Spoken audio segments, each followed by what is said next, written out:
So here's a little update on the truck. Right now I'm gonna solder some wires so I can build the harness for the fan. I did cut out my radiator support. I know I didn't need this much, but I just cut it. I probably will need from inside to inside on the frame for the exchanger, but we will get it tomorrow and we'll test fit everything. But I do have everything pre-ran, and I do have all my wiring here while I'm building the harness, so that tomorrow when it gets here I could just pretty much plug everything in and test everything out, bleed the system, or do whatever I gotta do, like refill it, so that we can go out drifting on Saturday. So yeah, we'll see how I do, but fingers crossed. All right, we got the harness built. We'll just test it out right now. I accidentally turned it on with my fucking air to water pump, or air water line fucking out, and I fucking spilled hell of water, but it's just water, it's okay. Alright, so I think I got everything guided out of the way where I wanted to. So what I'm thinking is going from the air to water and then going into the bottom port of the heat exchanger, letting it fill up, and then through the top port, go back around, go back out to the ice box. So I think it should work a lot better. I just don't want to make a bunch of weird bends on the hoses because of the way I routed everything. And then I did have to use a joint right there, if you guys are wondering what that is. That's I have an extra one right here in case my heat exchanger doesn't make it on time. I could just connect these two hoses back together and then still run the air to water intercooler and then go out and drive on Saturday. So this is just in case, but I bought two because I was like, what if my line doesn't make it? And I'm happy I did, because I had an extra like 4 feet, and that was enough to make it. But other than that, I think we're good to go. I need to make the little pigtail for the harness for the fan sitting over there, but we'll do that tomorrow when I get the heat exchanger so I could set it up and set some mounting brackets.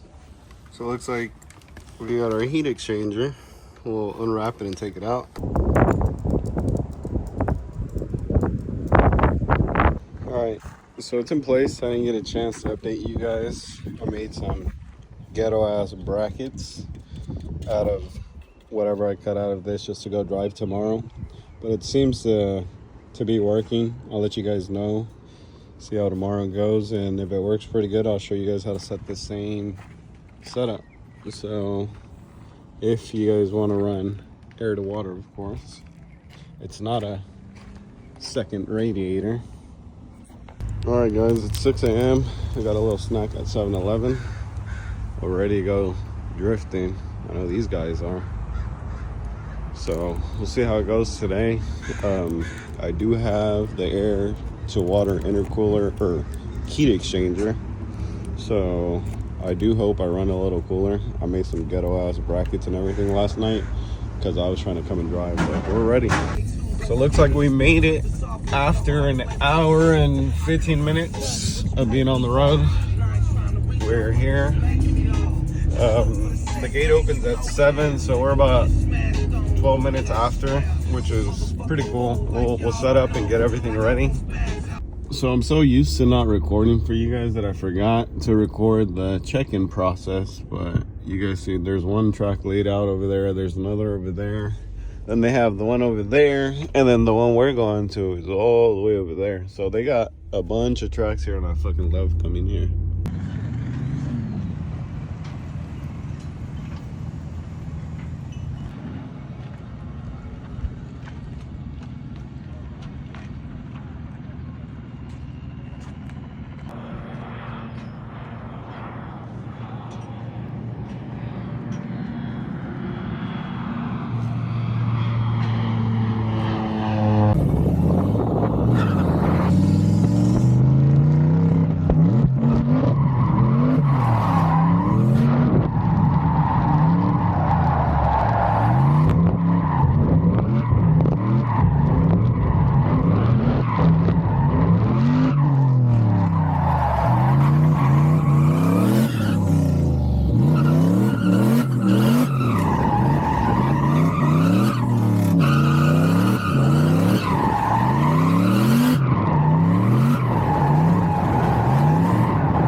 done for today. I gotta head out because my wife's gotta go out to a wedding. So I gotta go take care of the kids, but we're about to load up. I'll upload the Insta360 videos with this and any drone videos I get, but we're about to switch out our wheels and throw it on the truck. But it was a very successful day. Our air to water intercooler worked really well, so we got our temps down pretty good.